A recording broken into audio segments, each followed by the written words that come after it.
Hello friends, welcome back to my channel. இன்றைக்கி நம்ம ரொம்பவே சூப்பரான ஒரு ஈவினிங் ஸ்நாக்ஸ் ரெசிபி தாங்க பார்க்க போகிறோம். வாழைப்பூ வடை ரெசிபி தாங்க. ரொம்பவே டேஸ்ட்டாக இருக்கும். ட்ரை பண்ணி பாருங்கள். இப்போ வாங்க எப்படி செய்யலாம்னு பார்த்துடலாம். நான் வாழைப்பூவில் இருக்கிற நரம்பு பகுதியை நீக்கிட்டு ஒரு கைப்பிடி அளவுக்கு எடுத்திருக்கேன். அதை ரெண்டு பீஸாக கட் பண்ணி எடுத்துக்கிறலாம். பாருங்கள், நான் கட் பண்ணுறேன். இந்த மாதிரி கட் பண்ணி எடுத்துக்கோங்க. இதை தண்ணியில் 10 நிமிஷம் ஊற வச்சுக்கிறலாம். இந்த மாதிரி ஊற வைக்கும்போது உவர்ப்பு தன்மை இல்லாமல் இருக்கும். பாருங்கள், இந்த மாதிரி ஊற வச்சுக்கிறலாம். அடுத்து 5 மணி நேரம் ஊற வச்ச பாசிப்பயிரை எடுத்து நல்லா மிக்சியில் போட்டு அடித்து எடுத்துகிட்டு வந்துக்கலாம்.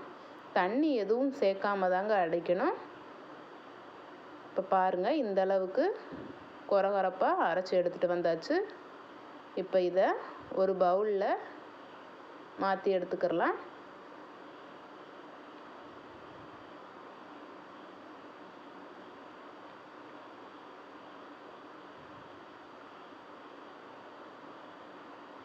இப்போ இதில் குட்டியாக கட் பண்ண 2 மிளகாயை சேர்த்துக்கிறலாம்.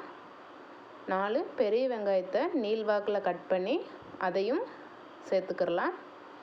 இப்போ நம்ம கட் பண்ணி வச்சுருக்கிற வாழைப்பூவையும் இதில் சேர்த்து நல்லா கலந்து விட்டுக்கிறலாம்.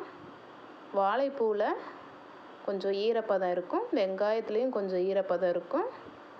அதனால் இந்த மாவை கலந்து எடுத்துக்கலாம். இப்போ 1/2 கப் அளவுக்கு அரிசி மாவு, 1/2 கப் அளவுக்கு கடலை மாவு, 1/4 டீஸ்பூன் மிளகாய்த்தூள், 1/4 டீஸ்பூன் தனியாத்தூள் எடுத்து கொஞ்சமாக தண்ணி சேர்த்து கலந்து எடுத்துக்கிடலாம். பாருங்கள், இந்த அளவுக்கு கலந்து எடுத்துக்கிட்டாச்சு. இப்போ தேவையான அளவுக்கு உப்பு சேர்த்து நல்லா கலந்துக்கிட்டு இதை ஒரு 10 நிமிஷத்துக்கு அப்படியே மூடி போட்டு மூடி வச்சிடலாம். நான் கொத்தமல்லி கருவேப்பிலை போட மறந்துட்டேன், அதனால் கடைசியாக சேர்த்துருக்கேன். நீங்கள் ஆரம்பத்திலேயே சேர்த்துக்கோங்க. இப்போ பாருங்கள், ஒரு கடாயை சூடு பண்ணி தேவையான அளவுக்கு எண்ணெய் சேர்த்துக்கலாம். எண்ணெய் சூடானதும் நம்ம ரெடி பண்ணி வச்சுருக்கிற மாவை இந்த மாதிரி தட்டி சேர்த்துக்கிறலாம். ரொம்பவே டேஸ்ட்டாக இருக்கும். ட்ரை பண்ணி பாருங்கள். குழந்தைகளும் ரொம்பவே விரும்பி சாப்பிடுவாங்க. வாழைப்பூ பிடிக்காதுன்னு சொல்கிறவங்க கூட இதை ரொம்பவே விரும்பி சாப்பிடுவாங்க. இப்போ பாருங்கள், ஒரு சைடு நல்லாவே வெந்து வந்துருச்சு. இப்போ அதை அப்படியே திருப்பி போட்டுக்கலாம். அவ்வளோதாங்க, இப்போ நம்மளுக்கு ரெடி ஆயிடுச்சு. இதை நம்ம எடுத்துடலாம். அவ்வளவுதாங்க, ரொம்பவே சூப்பரான ஒரு வாழைப்பூ பாசிப்பயிறு வடை ரெசிபி தாங்க இது. ரொம்பவே ஹெல்த்தியான ரெசிபியும் கூட. ட்ரை பண்ணி பாருங்கள். எப்படி இருக்குன்னு கமெண்ட்டில் சொல்லுங்கள்.